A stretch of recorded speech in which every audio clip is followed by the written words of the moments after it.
In British India, the 255 million Hindus were in a majority.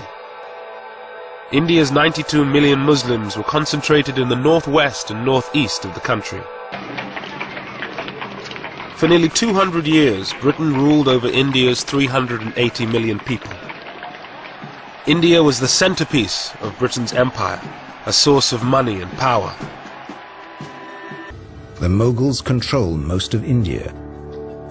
The first time this great land has been unified in nearly 2,000 years. Lords proclaimed religious tolerance. More than 100 million people now see business and industry, science and art flourish. This just ruler leads the country to prosperity and stability. The court chronicle records that Shah Jahan brings the people abundant joy and happiness. For decades, Indians had fought to rid themselves of British rule. The independence movement had been kept in check by ruthless military force. But by 1946, everything had changed. World War II had left Britain bankrupt. August 1947. The British are quitting India nearly 200 years after they took power. One of the largest, most ethnically diverse nations in the world has been divided. One country will now become two, India and Pakistan. After Hinduism, Islam soon becomes India's second religion.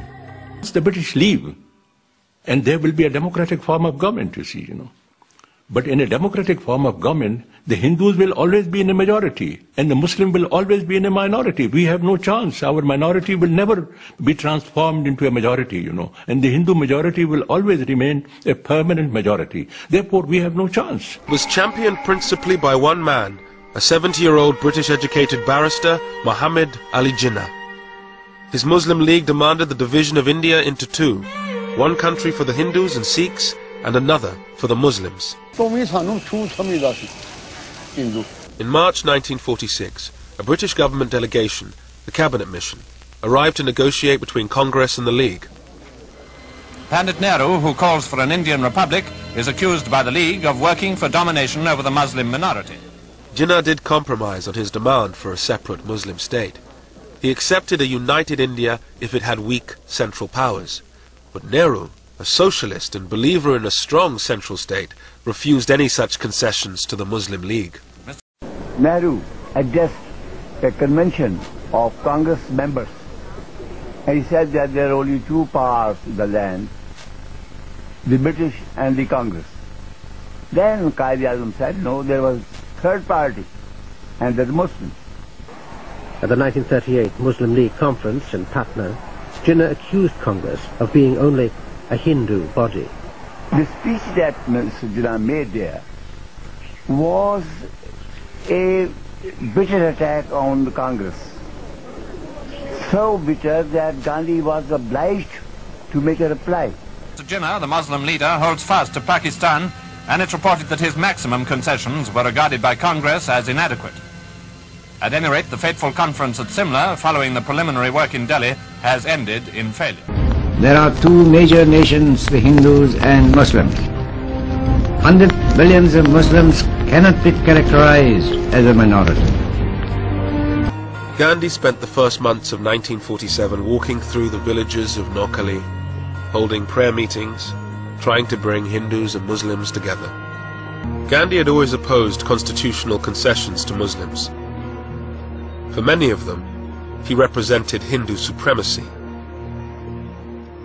Mr. Gandhi did not appeal to the Muslims, He failed to win the hearts and minds of the Muslims of India, The way he used to talk about politics and his language, it was foreign. It did not appeal to Muslims at all, But he used to be practically, naked. He used to have one arm on the shoulder of one girl, and he should have another arm on the shoulder of another. And the Hindus thought he was a saint, Gandhi's dream of a united India seemed to be collapsing. The Lahore session passed a resolution demanding that areas in the northeast and northwest of India, where the Muslims were a majority, should become independent states. There was no sense of exhilaration or of excitement. He was reflective, reserved, quiet. Jinnah already knew from the huge number of refugees pouring into Karachi that Pakistan was being born at a price. But that night no one foresaw the full scale of the bloodshed to come.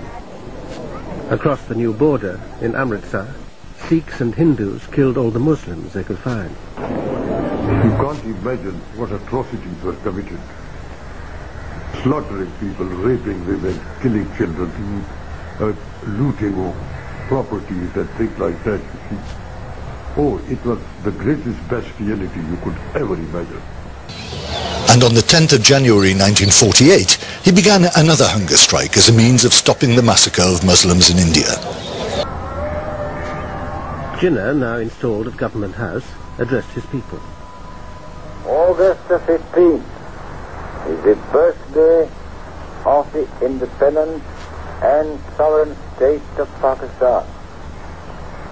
At this supreme moment, my thoughts are with those valiant fighters in our cause who readily sacrificed all they had to make Pakistan possible.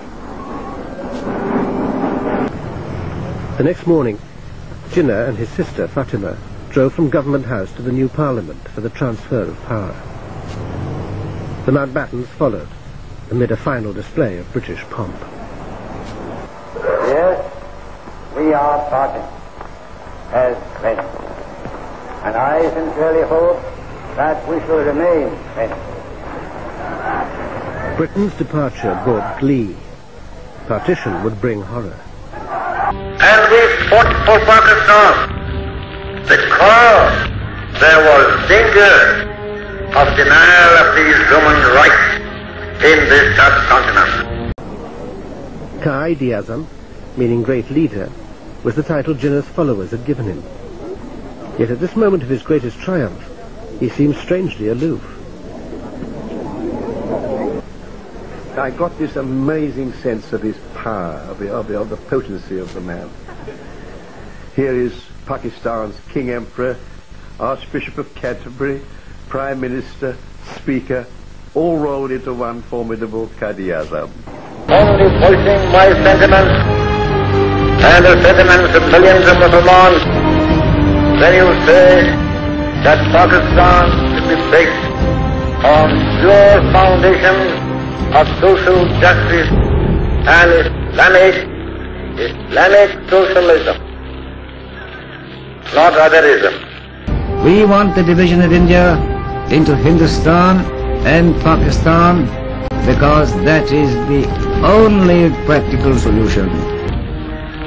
We aspire for these great ideals because of centuries of dual domination by the foreign rulers and by the caste-ridden social system.